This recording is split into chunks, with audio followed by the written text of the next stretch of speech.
السلام علیکم پښتنو ورونو. زه سیاسي لیډر نیم چې زه تاسو ته تقریر کوم، خو دا ویډیو په دې مقصد سره جوړوم چې نن سبا د پښتنو په دې یوټیوب کومه په حاشیه روانه کړې ده، نو د دې باره کې به یو مختصر یو څو خبرې کوم، او خاص کر د دې علیشا 007 باره کې پښتانه و طویل نه دي پکار، د ډمې زامن و طویل پکار دي، د بړوا زامن و طویل پکار دي. ټول پښتانه بدنام کړي دي او د پښتنو د پښتو نه کپڑے داسې ویستي دي لکه د کیلې نه چپړه چوباسي. او دا چې دا خپل کمی اساسی په دی یوټیوب باندې خلکو ته ظاهر کوي، انو دا ډېره د افسوس خبره ده، د افسوس مقام دی. او ما ته د بجلیګر مولا هغه خبره را یاد شي چې لعنتي کومه، انو حقیقت خبره ده چې اوس مونږه لعنتیان شو، ځکه چې زمونږ په معاشره کې داسې غونته کې خلک را پیدا شي او هغه فحاشي پیلاوي او د هغې خلاف مونږ آواز اوچت نه کړو. انو زمونږ مشرانو ته چې دی نو دا کول پکار دي، خو نن سبا مولیان بس عمران خان پسې لګېدلي دي او د داسې خلکو خلاف چې ته یو بیان ما ونه کته چې د داسې خلکو خلاف یو بیان راغلی. او دا افسوس خبره دا ده چې علیشا 007 سره چې دی نو مور هم مرسته کوي، او دا بل دا ویډیو چې وله جوړوي دا خو د ټولو نه غټ بړوام دغه دی خو چې په لاس راغی او داسې چې دی نو ویې تړي او غوښې دې داسې لږې لږې کټکای، ځکه چې دی د دې سزا قابل دی. دا رنګې ویډیوګانې په دې یوټیوب باندې چلیږي او نن سبا هر وړوکي سره موبایل په لاس کې دی او یوټیوب ګوري. انو دا زمونږ راتلونکي نسل ته لکه کم میسج دی او کم پیغام ورکوي دی. نو مونږه دا مطالبه کوو د مشرانو نه، او داسې چې کم د چا ورته لاس داسې خلکو ته رسي، سرکاري ادارو والا ته چې د داسې خلکو مخنیوی وکړي،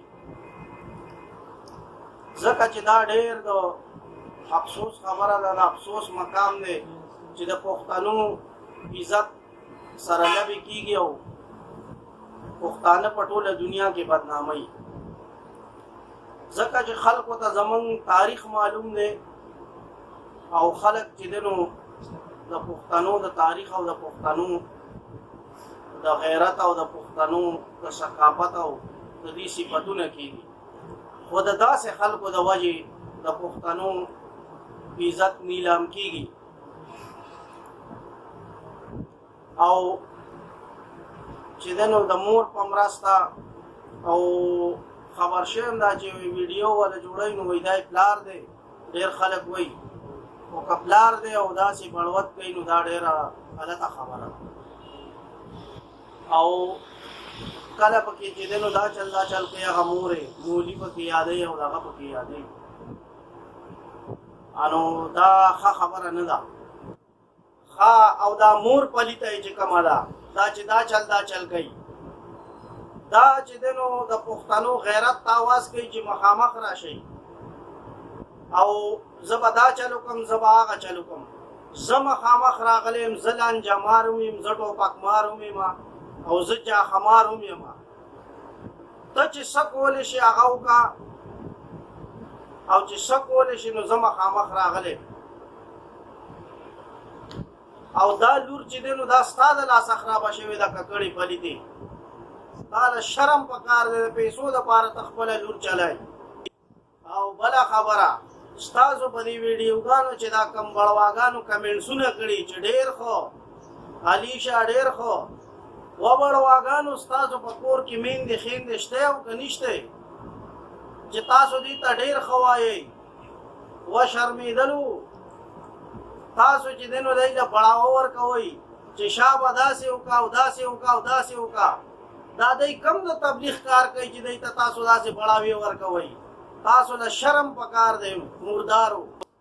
دا ویډیو زه ډېر د مجبورۍ نه جوړوم او دا زما لومبۍ ویډیو ده. که چېرې تاسو صبر نه شوئ نو دا نیمې نیمې کپړې درنه مزید وباسم، بل څه کار به مې اړوي نه او همدغه کار به کوم. او هغه ځایونه به درله یاد کړم، هغه ځایونه چې تاسو به چې دی نو سوچ هم ونه کوئ. او لعنت دی په هغه ډرامو والا باندې چې په تا باندې ډرامې جوړوي. ښه ته به لکه څنګه ډرامه جوړوئ، ته به پښتنو له کم میسیج ورکوئ چې لنډې لنډې کپړې واچوئ، بربنډ ډانسونه وکئ، بربڼ وګډېږئ. او لعنت دی ستا په مینهوالو باندې او چې کم ستا چینل ګوري، کم ستا ویډیوګانې ګوري او مخکې نورو خلکو ته یې شیر کوي. داسې خلکو له شرم پکار دی. د داسې خلکو د وجې چې دی نو تاسو فحاشي پیلاوئ. او د دې باوجود که تاسو پوه نه شوئ او بیا هم دا کار تاسو جاري وساتئ، نو مزید داسې داسې ویډیوګانې به درپسې موږ جوړې کړو چې تاسو په سوچ کې به هم نه راځي. او ډېر غلط الفاظ به راته موږ استعمال کړو، خو موږ مجبوروئ ما.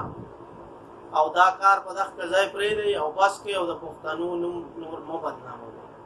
بس پای کوم ملګرو په دې ککړو باندې کار څومره خبرې وکړي کمې دي، خو زمونږ چونکې مصروفیات دي او کارونه دي. خو که چېرې دی بیا هم صبر نه شو نو مزید تاسو به داسې ویډیو وګورئ چې بلکل د حیا او د غیرت او د دغه مغه نه به پاکئ.